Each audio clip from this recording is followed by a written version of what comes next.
Where are we right now with advertising on these platforms?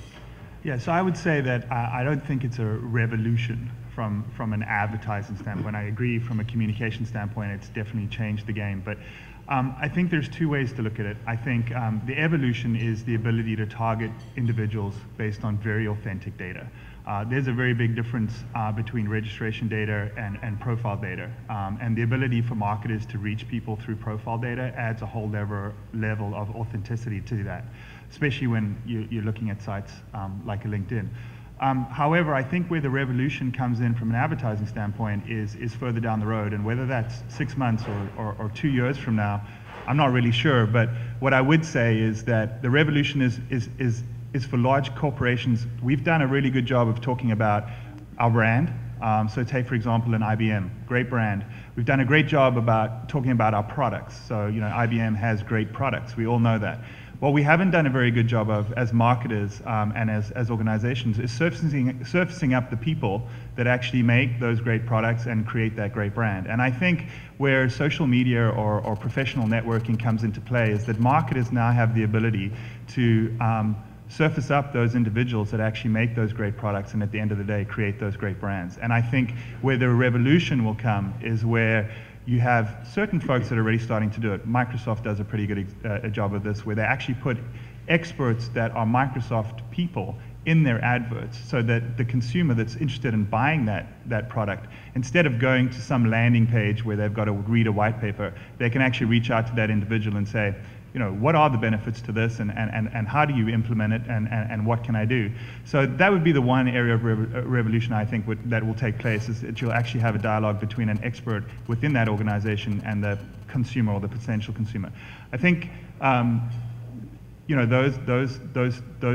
areas are something that's definitely going to evolve. But unfortunately, it's a cultural thing that needs to change within organizations. It's not something that media people within organizations or advertising or PR people need to change. It's a cultural change that has to happen right from the top of an organization, right?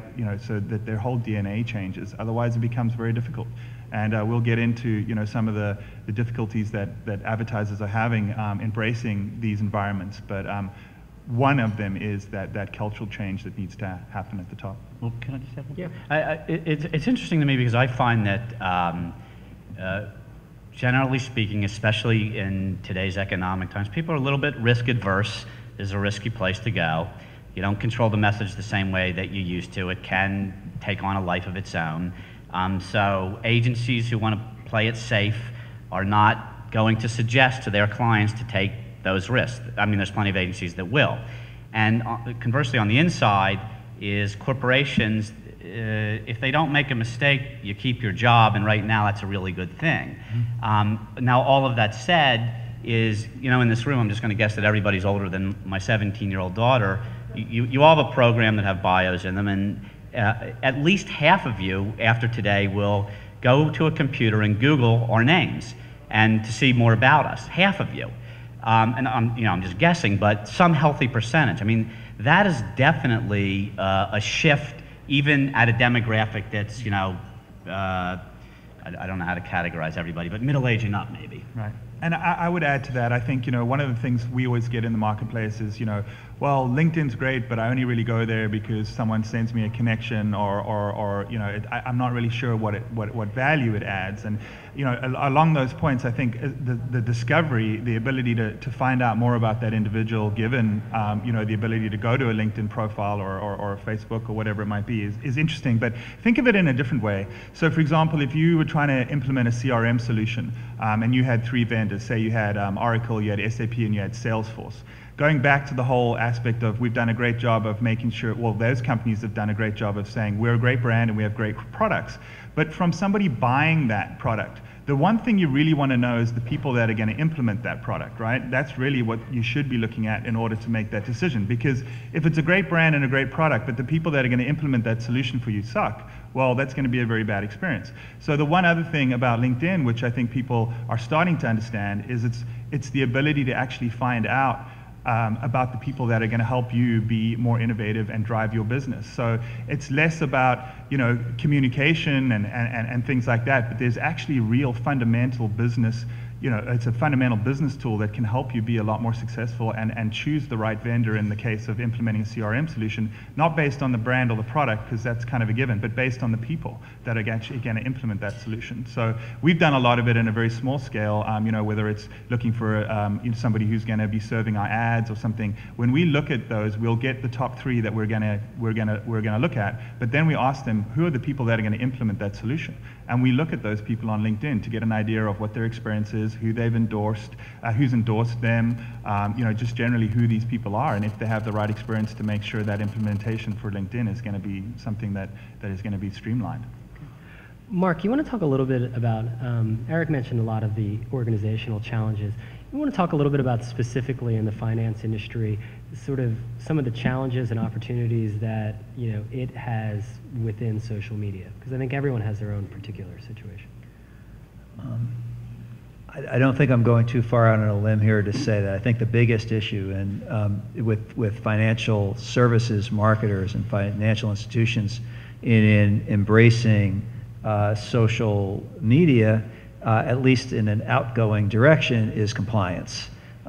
You have a conversation there that is going on in real time at a certain speed. And in order to succeed in that conversation, you really need to be engaged with it, and yet you have this need to be compliant every step of the way, and a great deal of reputational and other risk associated with screwing up with regard to compliance. So there's all kinds of reasons why. I mean, it's certainly a reasonable fear.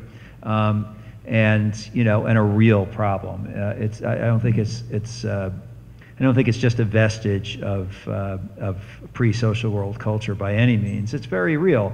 I think what we are starting to see is companies become innovative about how they approach this problem, including. Innovation and compliance are probably not words anybody wants to put together right now.